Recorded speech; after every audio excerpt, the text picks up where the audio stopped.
So welcome everyone, week 7's tutorial for NPTEL course Programming Data Structures and Algorithms in Python. So first we will be going through various traversal methods that are used for binary trees. So these are the three basic methods that we'll be talking about. First is pre-order traversal, in-order traversal, and post-order traversal. So basically, in pre-order traversal, we start visiting from the root, and then we go to leftmost part of the tree, and then we go to rightmost part of the tree, and we'll see why. I mean, how it is useful to us uh, in our various purposes. Then, in case of an order traversal, we visit from the leftmost part of the tree, then we visit the root, and then we visit the rightmost part of the tree. And in case of post-order traversal, we visit leftmost part of the tree from root, and then we visit the rightmost part, and then at the end we visit the root actually.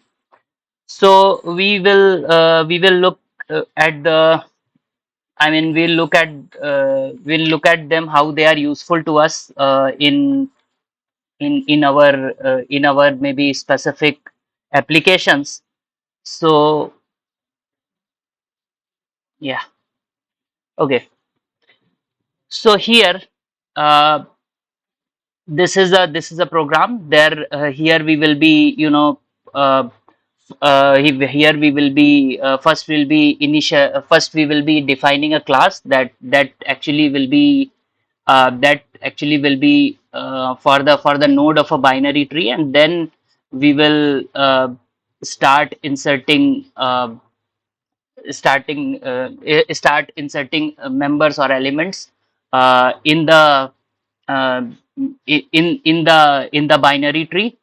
And as you can see, this binary tree would have three characteristics. So one would be its value. So binary tree, it would have a left child and a right child, as you have already seen in your class. And then after completing our tree, then we will try to order them in using pre-order traversal method, in order traversal method, and post order traversal method. So I mean, this part is just fine. We have defined a class node. So classes are useful. I mean, classes are useful in case where we want to put in functions that are useful for a specific purpose.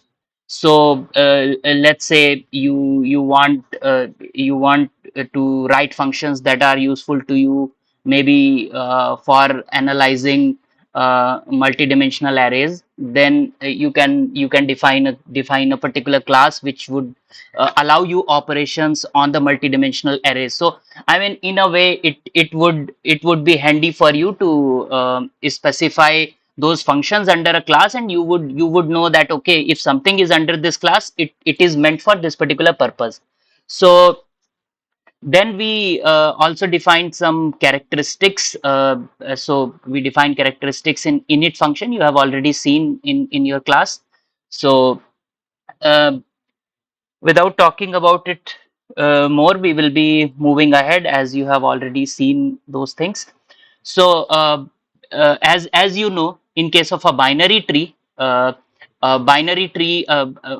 node of a binary tree would have three characteristics. So it would have a value, and then corresponding to that particular node, it would have two childs. It's a binary tree, so it would have two childs. If it were a ternary tree, it would have three childs. So that's how they are classified.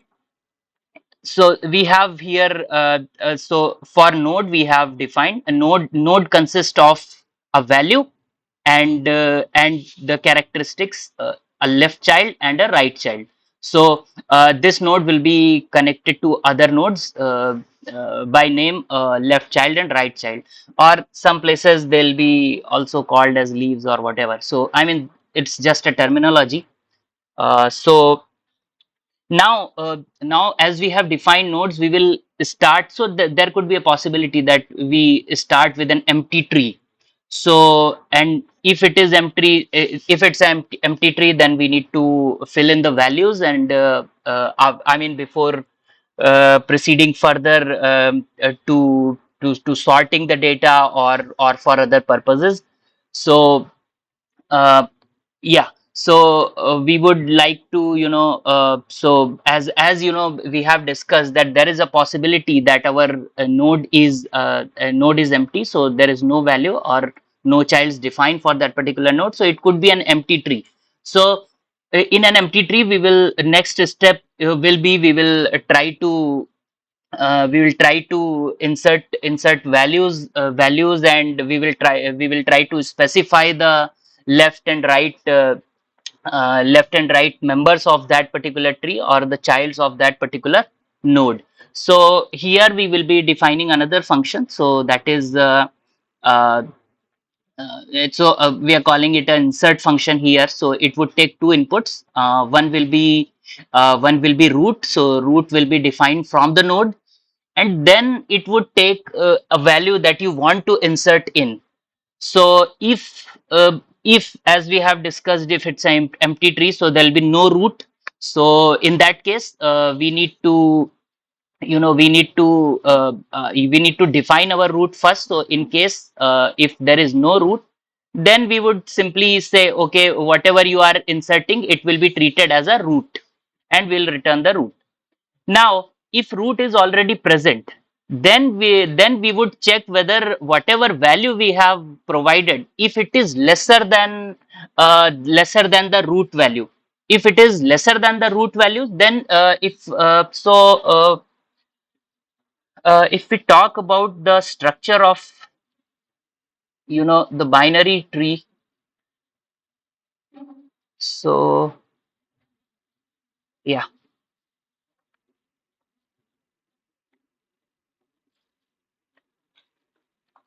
So as you have already seen in the class, so if just wait.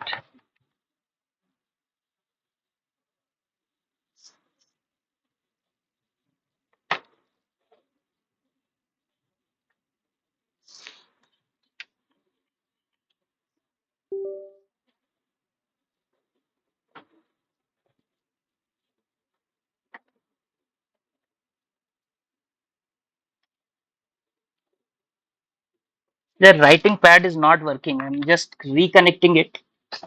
Please wait for a while.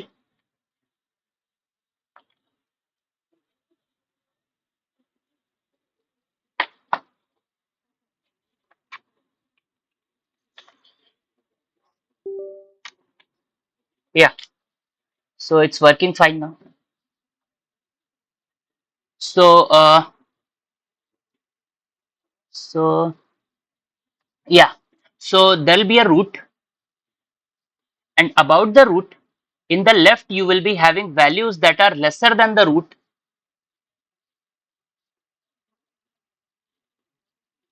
and in the right you will be having values that are greater than the root. So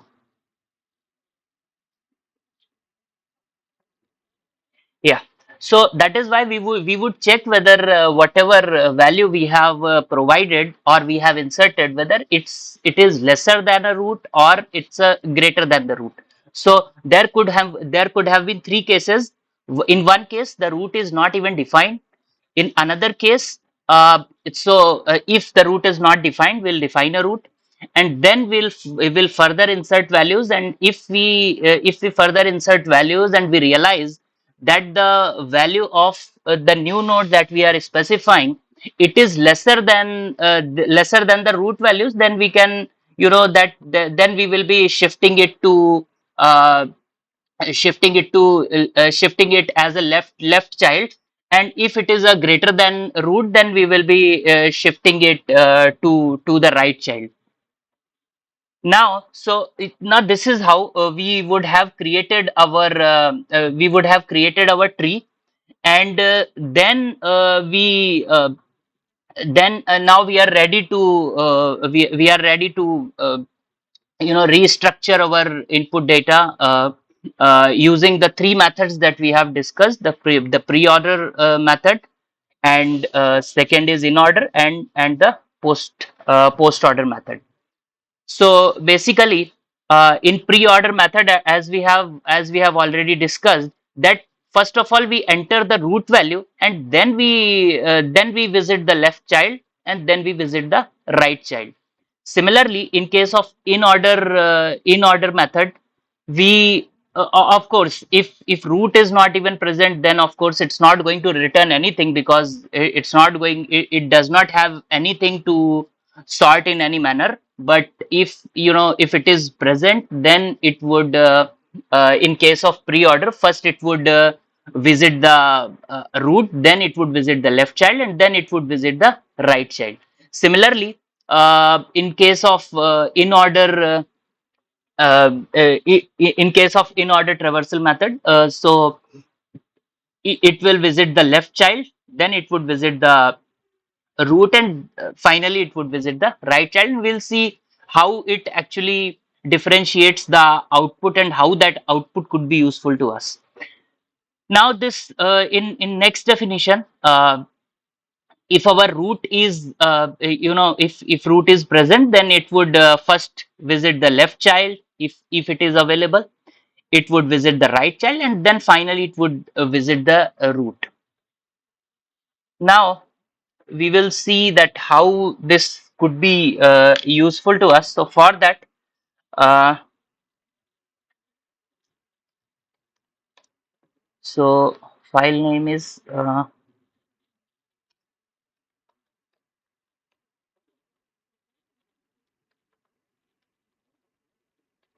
so we will import everything that is inside this particular file, that is traversal binary tree. You can see this, the file name here. Now as we have imported everything, then we will start preparing our tree, and then we will reorder our data accordingly using the three methods discussed. So for that, first we would define our root. So root we need to define. So I mean, if there is a data, then it's up to us that what route we want to choose, and then so it's, I mean, we will be defining the route, and based upon that we will be uh, uh, classifying the data, whether it is greater than the root or lesser than the root. So, and accordingly it will go to the left part of the tree, or the right part of the tree. So let's say, we are assuming that at the start there is no root present. So as we can see, we have not defined any tree already. So we'll start with no root present, and we'll define our root, let's say as 22, and then we will insert a few values. Let's say we will insert, and now our root is defined. So, and the root is defined, I mean, it's in the variable root. So we would call that, and then we will keep on inserting many values, maybe 17, maybe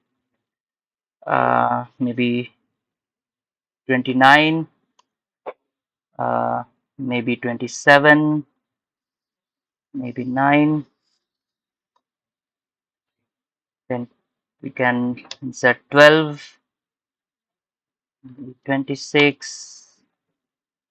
So we can, insert n number of values in this manner. So now we have inserted the values. So now using the given functions, we can reorder our given data. So tree will not be reordered. The tree will remain same, because tree structure is like root, and root we have already defined. Then about the root, the data will be distributed in a binary tree form. But yeah, so as this data can be represented as the sequences, so those sequences can be, the data in those sequences can be rearranged. So we will try to first we'll try to pre-order it. So it takes the input as a root. So we got some values like 22, 15, 9, 8, 12, 17, 29, 27, 26. Then we can, we can do in order, then we can do post order. So these were the three methods we have discussed. So if we try to make this tree, so it would look something like so yeah. So as we know, we have already defined our root. So root will be 22, and then about 22 we will be distributing the data. So uh, let's say it's 22, and then we have 15, then we have 9, then we have 8. So there is no value lesser than 8, so it nothing can go uh, I mean in the left of this 8. So now we will be having this 12. So 12 is greater than 9, it will come to right. Then we have 17. So 17 is greater than 15, it will also come to the right. Then we will be having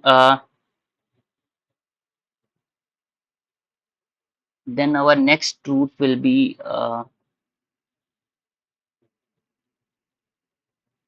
okay, so next will be this 27, then we'll be having 29, then we'll be having 26. So in this manner, we can see that the right child has larger value as compared to the node, left child has a lesser value as compared to the node. So that is true for all the cases. Now, now if we see like if we look at this first we look at this in order case. So in order case, we can simply see that it starts with 8 and it moves in the it moves in the increasing order. So it has done nothing but sorted the data from minimum to maximum. So it has sorted the data in increasing order. Yeah, so it has sorted the data in increasing order. Now, if we look at post order root case, so this is the sorting we have seen. So I mean this is useful if we want to efficiently delete the tree. So like if we look at this case, of course we would like to delete the child first, and then we would like to delete the node. So in this manner we need not to rearrange the tree. So more computation will not come into the picture. So like we'll be deleting 8, then we'll be deleting 12, then we can delete 9, then we'll be deleting 17, then we'll be deleting 15, then we will be deleting 26, because after this 15 we cannot delete this 22, because this 22 is already a parent for 27, but this 27 has two childs, that is 26 and 29, and then we'll be deleting 29, 27, and then finally we can delete 22. So in this manner we can efficiently delete the tree without we can efficiently delete the elements from the tree. So here you can see, if we say that there are low priority things, and then from low priority we are moving to uh, from this side we have, if we just go by their value, so here we have low priority things, and in this side we have high priority things.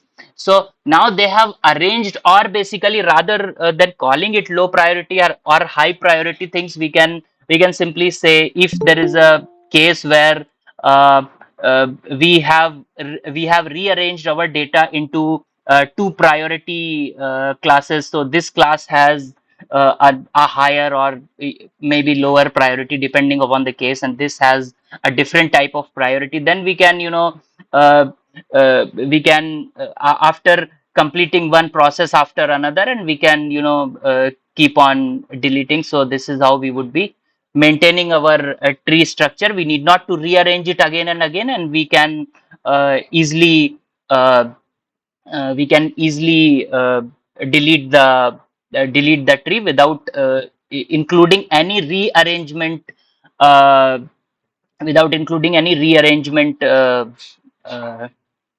what do we call, uh, without needing any rearrangements tree structure. So in another case, so in order, we have already discussed that in case of in order, it is already arranged from max to min. In case of pre-order, basically, it in case of pre-order, we can observe that we are starting from a node, and then we are moving towards different nodes. So we started at 22, we went to another node 22. So in case of post order, we started with the leaves or the child, whereas in case of pre-order, we are we are moving across the node. So I mean, if we want to make a copy of this particular tree, then it would be easier if we start at a node and then we move across the trees. So I mean, different type of methods find different uh, applications. So yeah.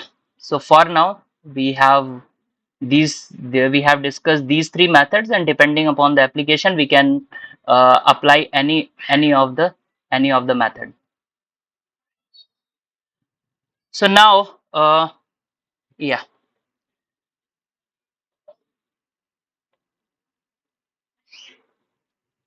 So here, as I have already mentioned, that this sorts the data I mean, in increasing order. If we want to sort it it in decreasing order, then we have already seen that how can we sort the. I mean, we have seen various methods how we can sort the data. If it is in increasing order, then we can simply, with one step or two, we can simply sort our data from in decreasing order.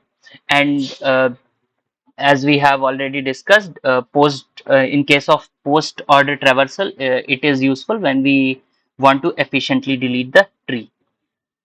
Now, in second case, uh, we will be defining various user defined functions under a class. So it is, I mean, it is useful, as we have discussed, it is useful to distinguish between various functions. So like if we uh, like let us say, if we want to do some statistics on our data, so it would be handy if we have many functions. I mean, so let's say if we define a class and we say, okay, the class is statistics, and then we define related functions under this particular class. So it would be handy for us when we would want to call, I mean, these functions. So we can simply say, okay, we would know that these functions are under statistics, or we can easily check that what are the functions that are established under statistics. If we have rearranged our data in, I mean, if we have rearranged our function in a manner, then we would know that if we let's say we have seen the weighted averaging in some class, then we have seen the trend analysis. So these are various statistical methods, and there are other various methods, maybe moving average method, and other methods are also there. So if we want to apply some statistical method on our data, then if we have already defined all the functions under a specific class, then it would be easier for us to it would be easier for us to browse through if to browse through if the function, if the function is available that we want to apply on our data. So if it is not available, then we would straight away know that it is not available, and we need to define this function on our own to use it again. So I mean, then we can add that function under this class, or if we don't want to use it frequently, then we can simply code it as a function, not under the class but as a separate function, because it may not find the utility again and again. So we do not want to junk up our memory. So you must have seen that So let's say, I mean, this is just for I mean, this is just for the discussion. So these two functions may not be very well placed under this. I mean, this is if I wanted to call it a very specific class, then because see, Python function, it does not appear to be a very specific class. So, but this is just an example. So, the better example, as we have discussed, was if we can put in all our functions that are based upon the statistics, or in various modules, you have seen that under a particular class they define many functions. So and those functions are useful for the particular type of problem, like in case of you all must have heard about a library Numpy. So in Numpy there is a class called nd array. So nd array is nothing but it's an n dimensional array. So there are many operations that can be done on this n-dimensional array, and all those operations are put under this particular, this particular class. So those specific operations that are doing to that are going to be done on a particular n-dimensional array. So I mean, if you want to do some operations on more than one array, they may be put in some other class. But if you want to do n number of operations on this nd array, then all the operations are defined under the class nd array.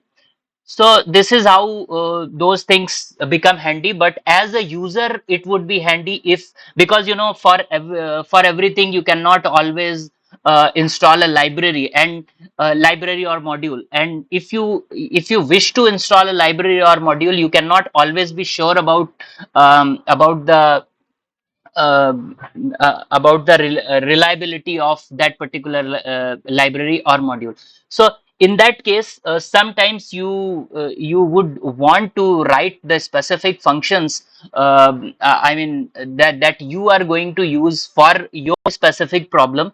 So as you move on in with as you move on with programming, so I mean, maybe in higher studies, or maybe for the project in your particular course, whatever course you are in right now.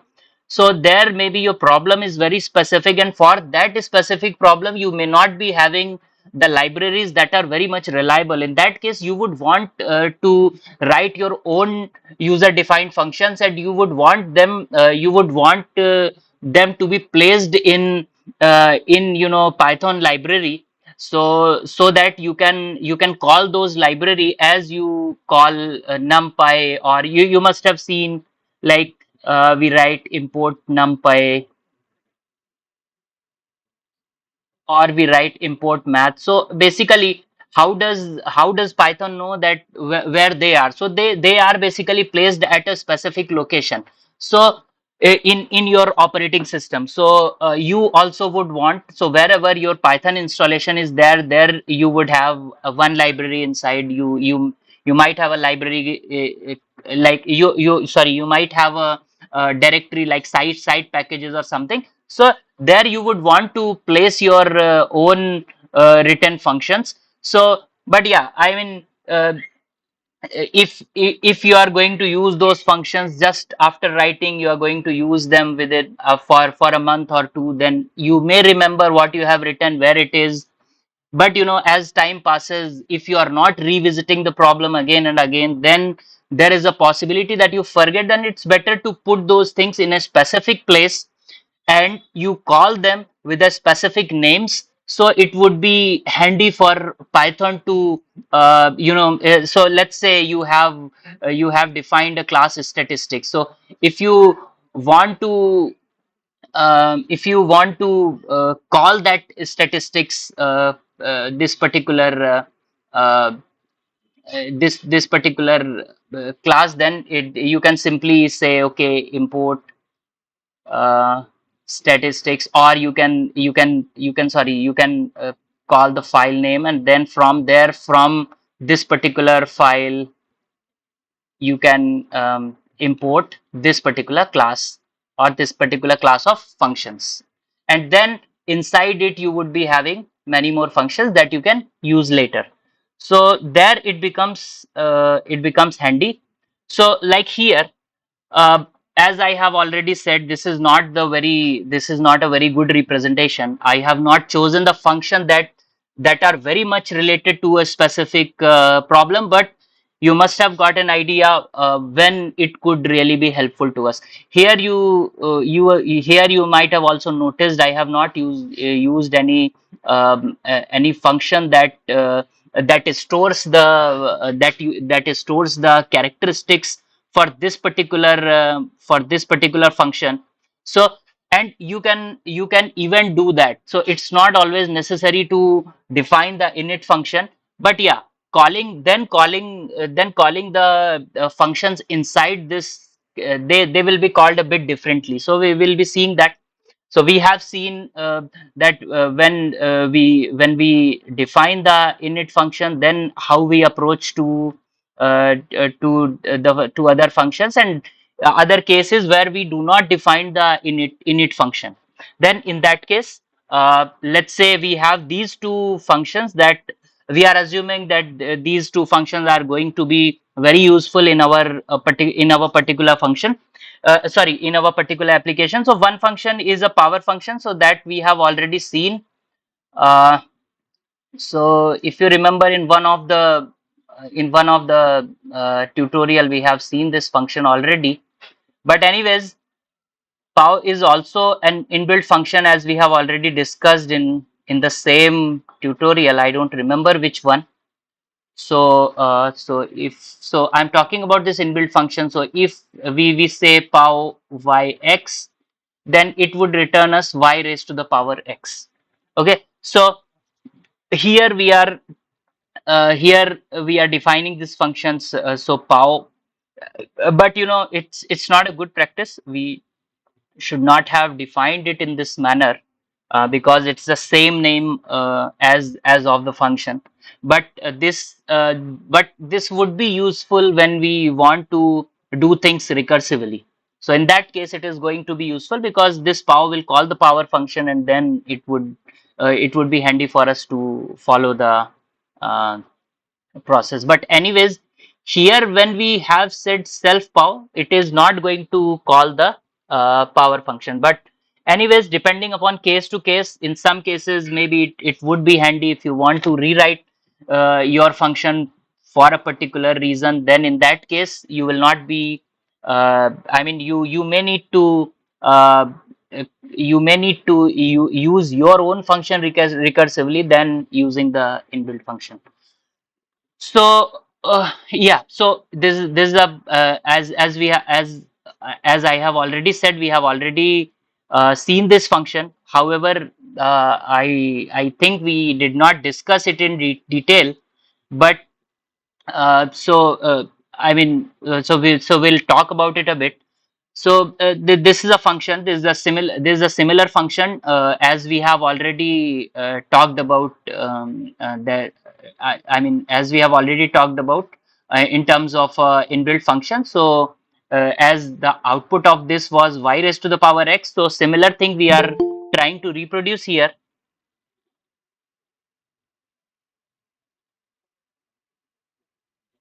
Yeah.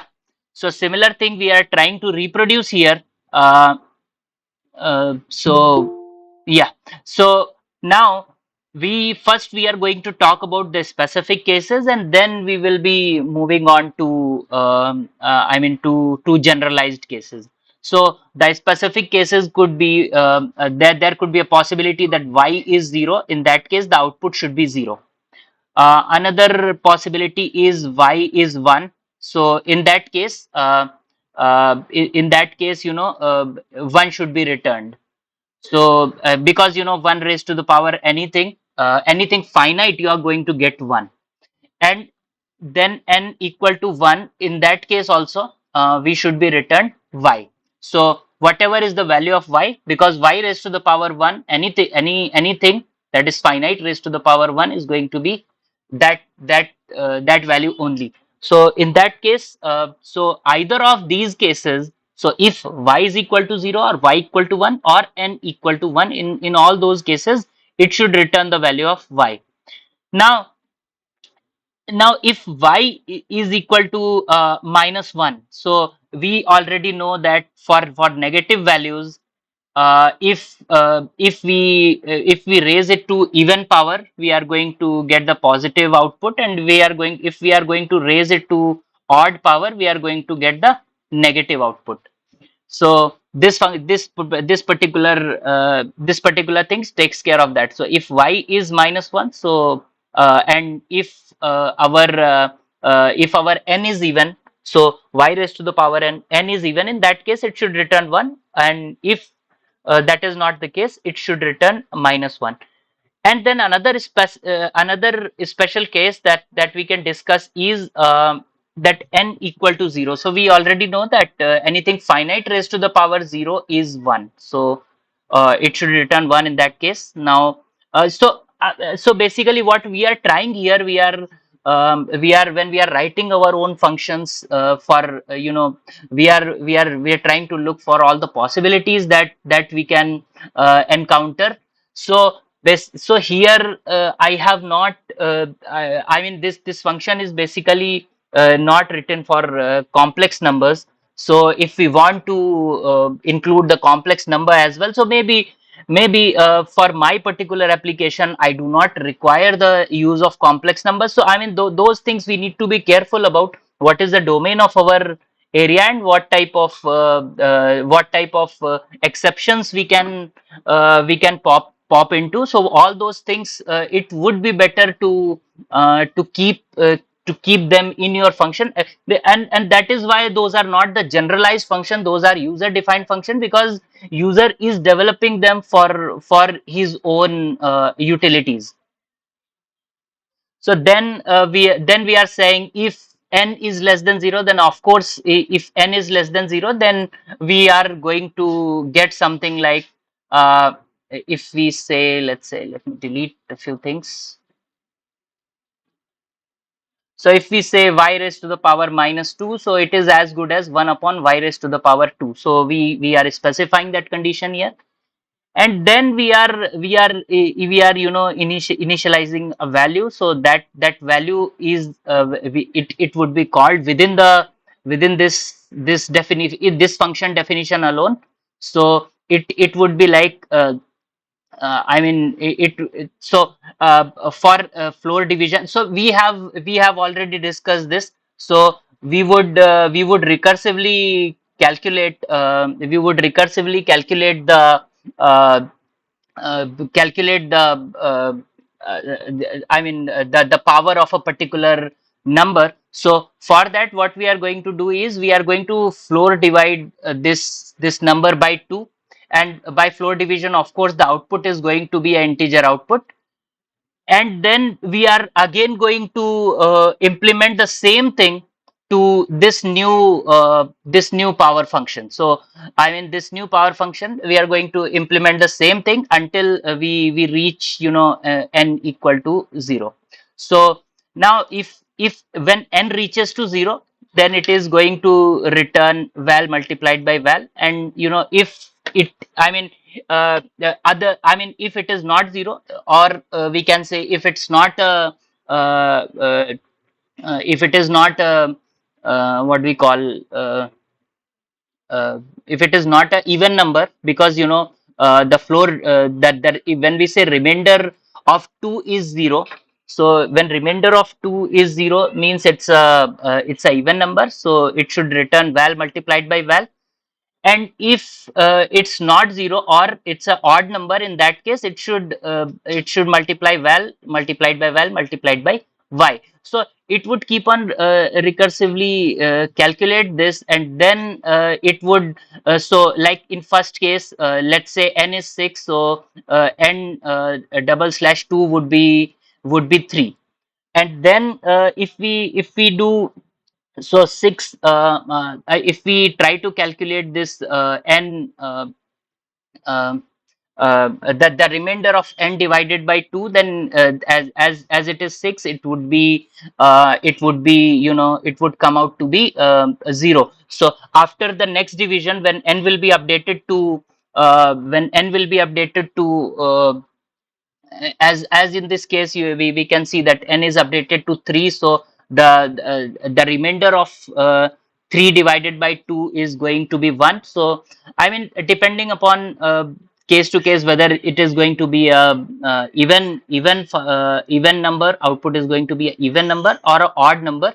So depending upon that, it would either return this or it would return this. So this is how we are going to calculate our power. So as we have already discussed, there are already inbuilt functions. I mean, in Python, so with the same name, so we can also use that. But this is just to discuss that. I mean, we can put in some functions in a given class, and then we can utilize them as per our requirement.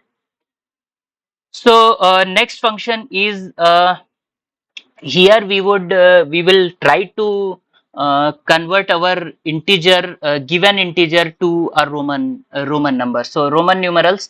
So you must remember that in your class you used to say that if it is 1, we used to call it like a capital I. If it is 2, we used to say, okay, 2 capital I's, then 3, then 4, and so on. So here corresponding values are given, and using all those, let's say for 1 it's 1. So up to 3, if we want to write a Roman equivalent of 3, we would say, we will write this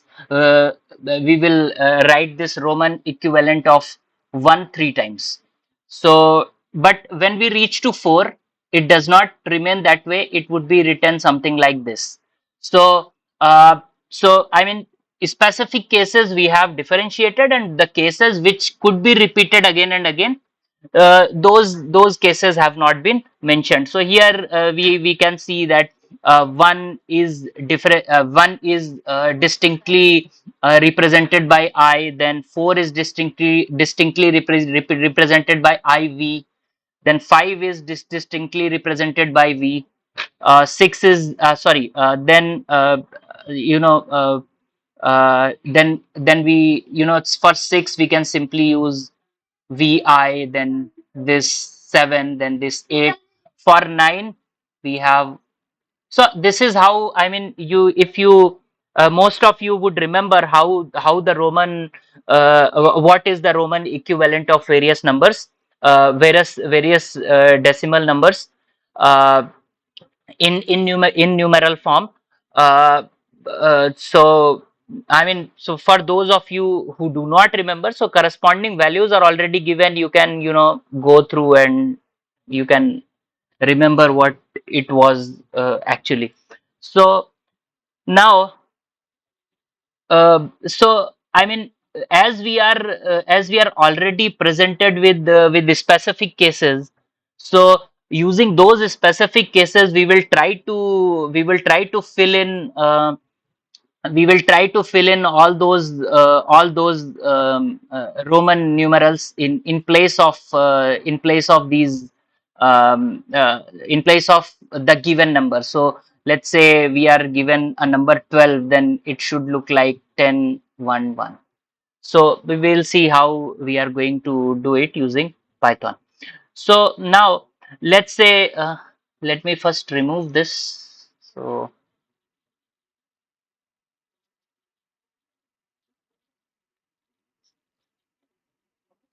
yeah. So now first we will initialize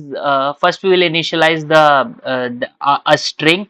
We will call it, because these would be represented in a string format, or the output we want in a string format. So we would initialize the empty string, and then we will say, okay, we'll start with I equal to 0, and then we will keep on moving as we progress in our computation. So now, as we do not know in how many iterations we are going to, because it depends how large the number is going to be. So based upon that, it would depend that in how many iterations we are going to reach n equal to 0, or we are going to defy this condition n greater than 0. So for that, we are using this while loop. So now we are going to use this for loop. So what is the use of this for loop, we will see. So let's say we are going to use a number 4000. So n is 4000 in that case, because we have initialized, sorry, we have given a input to the function n. So that, let's say this n is 4000. So now when we do the floor division of this 4000, then we are going to get 4. So what we are going to do, we are simply going to say for, so this underscore is, because this value we are not going to use in inside this loop. So we have just said, okay, we are going to use underscore. We are going to store values in here. So now, so if so we would be in this particular case. So in case of n is equal to 4000, and as we have started with val I, so val 0, so we are starting, as you can see that I is 0, so we'll start with val 0. So 4000, floor division by 0 returns 4. So we are going to iterate this. So we are going to iterate it like, for underscore in range 0 to 4. So we are going to do it 4 times, and then we are going to add this numeral. We are going to add this numeral 4 times. Okay. So uh, yeah. So a Roman number.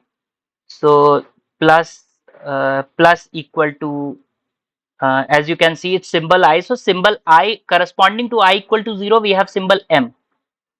And we have it 4 times. We are going to add this 4 times. We are going to add this 4 times, and we are going to update our n by deleting, by removing the value I, as many number of iterations. So basically what we are doing in first iteration, we are adding Roman number m, and then n will be reduced to 3000. So it would be like 4000 minus val 0. So 1000 would be removed. In next iteration, because it is going to be iterated from 0 to 3, in next iteration one more m will be added, and one more 1000 would be removed. So we will be uh, left with 2000. In next iteration, one more m will be added, one more 1000 would be removed. In further next iteration, so we'll be left with 1000. In further next, the m will be added, and this would be removed, and we would reach to 0. And this while loop would be applicable only if n is greater than 0. So as we can see, our n has approached to 0, or not approached, actually n has absolutely absolutely reached to 0. So our program will stop, and 4 times m will be returned. So logically you can say that this can be used as a, this can be used as a representation of 4000. So basically here we have not added uh, anything, any representation that is more than 1000. So in that case, with the help of the given data, this is the best representation that we can achieve for 4000. Now let's say, for another case, if the value is 3999. So let me delete this. Let's say our value is 3999. So if we floor divide it, we would get 3. And then you would know that we would use 3 m's. We would use 3 m's, and our after the end of this for loop, we would our n would approach to 999, or rather than saying approach, it would absolutely reach to 999. So in next case, we would divide this by 900, because we are updating our I, sorry. So in case our n has not approached to 0, then our I will be updated to +1. Okay. So then our for loop would be like for underscore in range 999, because in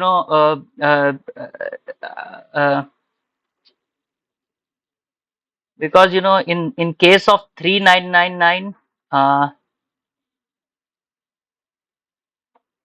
it would be iterated over 0 to 3. Okay. So if it would be iterated over 0 to 3, so three times we would be removing 1000 from 399, and 3 m's will be added in Roman number, and we would be removing like 399, and three times we would be removing, so it's like, so we would be remained with a 999. So in next iteration, so as our n is greater than 0, in next iteration uh, we would be iterating over, and our I is also updated, so we would say, okay, in range 999, and our I is also updated. So now we will be looking at val 1. So val 1 is 900.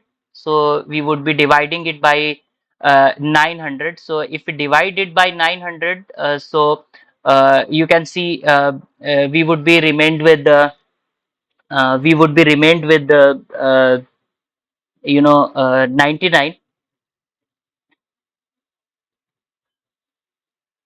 So uh, sorry, we would be remained with 0 only. So for I in range, so only once we are going to update this, so it would be MMM. So floor division of 999 by 99, sorry, 900 is going to be 0.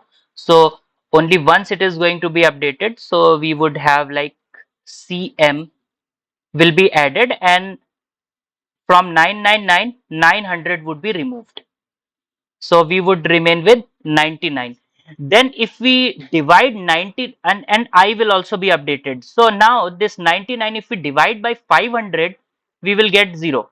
If we divide by 400, 0. Divide by 100, 0. Then if we, I mean, it's not even divisible by that. So it's the whole point. We'll not get any integer. So now if we divide it by 90, then the least integer that we are going to get is going to be again 1. Sorry, in this case also it will be 1. By mistake I said 0.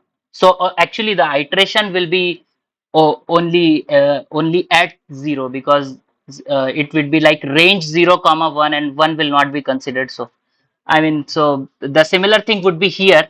So 99 with divided by 90, we will get 1. So floor division, we'll get 1. And this is how it will proceed, and keep on uh, adding the Roman numerals that are required to define this whole function.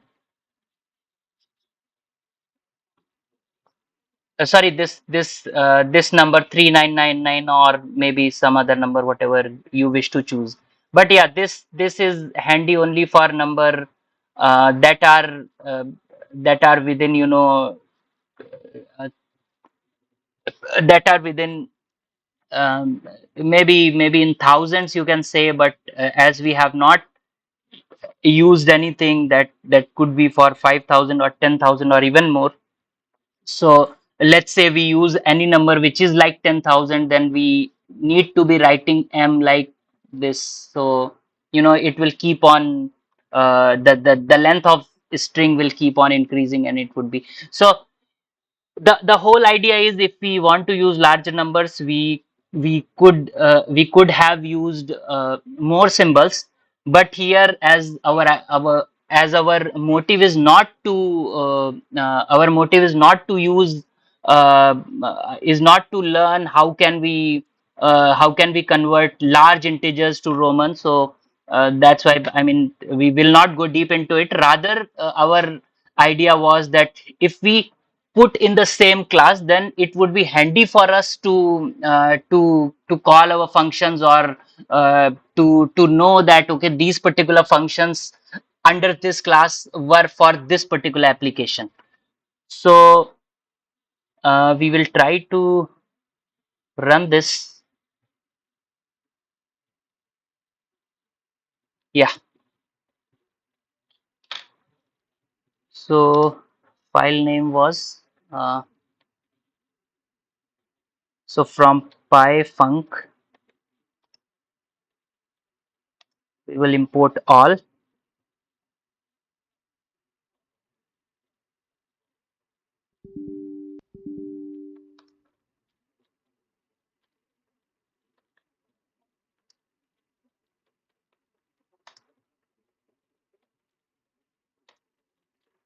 So and then we will so as you know, we have not used any init constructor in this particular case. So for calling of we would a bit differently call the function that are inside this particular class. So we would call them like uh, Python functions. So it has taken on its own, and then we would close the parenthesis, and then we would, because this is not taking any object, so any object is not defined, so we'll just keep it empty, and then we will say we'll call the function name, maybe uh, so we'll call the function name and we will give the value, let's say 2 raised to the power 3, so it would return us 8. So if we say 2 raised to the power minus 3, it would return us uh, I mean whatever was the expected outcome, and we can we can use the larger number, or we can use the uh, different combinations to check the validity of the function. And then we have another function, so which is int2 Roman. So we would let's say we want to calculate the uh, Roman equivalent of an integer, which is, let's say, 1240. So it will be capital M, capital C, XL. So we were looking for 399, so it would look something like this. So I mean, it was going to take a few iterations, but anyways, you got the idea. So these I mean, in this manner we would be we will approach these problems. And in right now you may not understand the I mean the usefulness of putting the specific functions in a specific class, but it would be handy when you would be using them for your specific application.